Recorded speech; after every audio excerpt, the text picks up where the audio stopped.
Et on va parler de l'avenir des DRH avec Benoît Serre, vice-président de l'Association nationale des directeurs des ressources humaines, la NDRH bien connue. Bonjour Benoît. Bonjour. On vient d'avoir ensemble le DG de Donin, donc je ne résiste pas au fait de vous poser la question, pourquoi les DG veulent désormais venir parler à la place des DRH? Est-ce que c'est une bonne nouvelle ou est-ce que c'est une mauvaise nouvelle? On peut l'interpréter de deux manières. Soit il préfère parler lui-même, peut-être parce qu'il préfère passer le message lui-même et il se dit qu'après tout, il le fera mieux que son DRH. Soit les DG sont en train de se rendre compte qu'ils doivent commencer à incarner quelque chose dans le domaine des ressources humaines, des relations humaines, de la gestion des gens.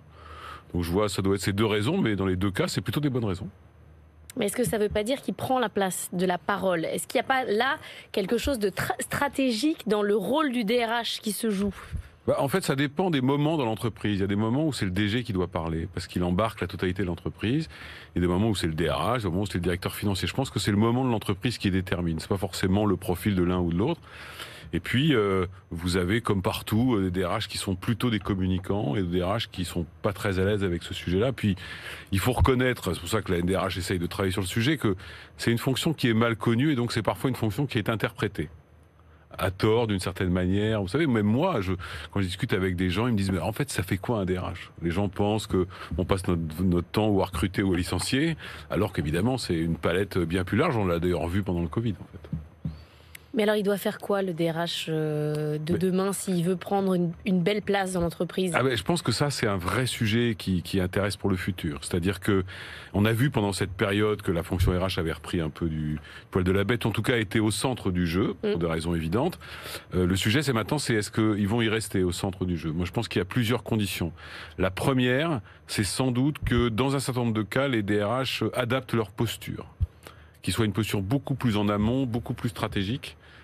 Et pas uniquement une posture pour exécuter, mais pour participer à la décision, parce qu'on se rend bien compte qu'aujourd'hui, toutes les décisions passent quand même par les hommes et les femmes de l'entreprise. Donc ça, C'est-à-dire qu'il est consulté en disant sur le plan humain, ça suivra? Je pense que c'est très important d'avoir, quand on prend une décision d'importance dans une entreprise, d'avoir un peu trois critères. Un premier critère, est-ce que cette décision, elle est socialement acceptable? Pas au sens des syndicats, au sens du corps social de l'entreprise. La seconde, c'est est-ce que les managers seront capables de la diffuser ou au moins de l'expliquer? Puis après, évidemment, il y a la rentabilité économique. Mais c'est un équilibre des trois. Et si vous prenez cette espèce de triptyque de motifs de décision, on voit bien que le DRH doit jouer beaucoup plus, sans doute, un rôle majeur sur les deux premières. Mais est-ce qu'il pourrait avoir un droit de veto? Ça arrive que vous disiez, écoutez, cette décision, elle est économiquement rentable, je doute pas une demi-seconde. En revanche, les risques sociaux que vous prenez à côté ou les risques managériaux risquent de la faire perdre en rentabilité, et c'est ce qui se passe. Et d'ailleurs, on voit dans certaines entreprises, au moment des fusions-acquisitions, par exemple, que c'est souvent la dimension humaine ou la dimension culturelle qui bloque et qui finalement rend une décision qui, sur le papier, était financièrement parfaite, finalement opérationnellement imparfaite. Vous avez fait une étude, la NDRH et BCG, sur l'avenir du travail, le travail hybride. Est-ce que le DRH, c'est aussi le chef de l'organisation désormais, le chef des plannings, celui qui dit, toi, t'es là lundi, t'es pas là jeudi, mais il faudrait quand même que tout le monde soit là mardi? Ça serait bien que ce soit pas ça. En fait, l'enquête qu'on a faite avec la NDRH BCG, je sais pas si vous avez vu, en fait, on l'avait faite en 2020, donc c'était intéressant, 2 ans après, et puis presque fin du Covid, on sait pas trop, pour voir où est-ce qu'on en était. Il est évident que le sujet de l'organisation du travail va devenir un sujet central pour les DRH, parce que le sujet de son hybridation est réglé. C'est-à-dire, cette enquête, elle montre que... c'est intégré. Surtout, une large majorité des DRH disent, à horizon 2025, 50% des salariés seront au moins à un jour de télétravail. C'est une révolution. C'est une révolution dans tous les domaines, d'ailleurs, à commencer par le Code du travail, qui doit être repensé ou réévalué à l'aune de cette nouvelle organisation.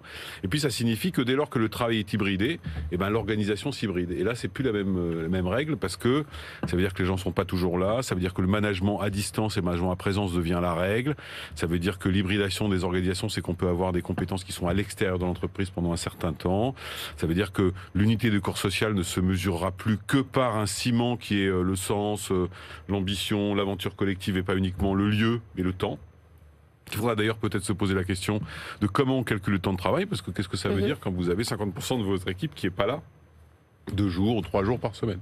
Mais le DRH, il n'est pas philosophe. Donc, qu'est-ce qu'il fait là-dedans? Il n'est pas philosophe, je ne sais pas. Non, mais qu'est-ce qu'il fait? Il fait des plans...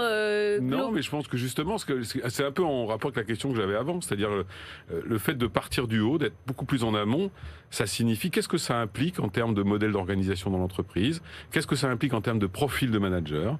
Qu'est-ce que ça implique en termes de modèle d'évaluation? Comment on restaure l'équité de traitement entre ceux qui peuvent télétravailler et pas télétravailler? C'est toutes ces questions-là que le DRH soit se poser. C'est pas une affaire d'organisation. C'est une affaire de comment je fais fonctionner une sorte d'un nouveau corps social qui est un peu éclaté en deux et comment je fais pour le réunir. Donc je pense que c'est une question éminemment stratégique, ce sujet-là, qui doit effectivement donner lieu à un dialogue social d'un nouveau genre. Et je pense que le législateur, d'ailleurs on s'est étonné à la NDRH que les candidats à la présidentielle se saisissent pas vraiment de ces questions. Tout a changé dans le travail, mais on n'entend pas parler de au moins réévaluation, parce que le code du travail, il n'a pas été écrit pour ce monde-là. Il a été écrit pour le monde d'avant, si vous voulez. Donc il faut sans doute regarder les choses. Il y a des problèmes très opérationnels, hein, comme le fameux remboursement, vous savez, des frais de transport.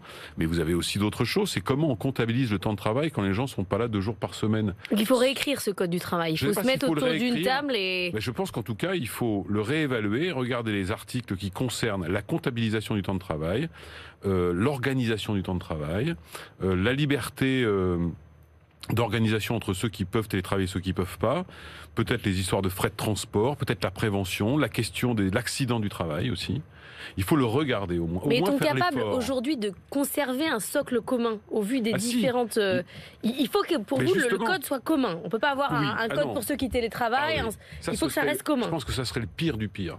Dire qu'avoir un code du travail et un code du télétravail, ça ne ferait qu'aggraver le risque de scission de l'entreprise en 2 mondes, un monde qui est dans un régime de contrainte et un monde qui bénéficie d'une forme de liberté d'organisation. Parce que dans l'enquête qu'on a faite avec le BCG, il y a une chose intéressante, c'est que les DRH disent et les salariés disent, nous ce qu'on veut, c'est qu'on puisse injecter une part de flexibilité dans notre organisation du travail.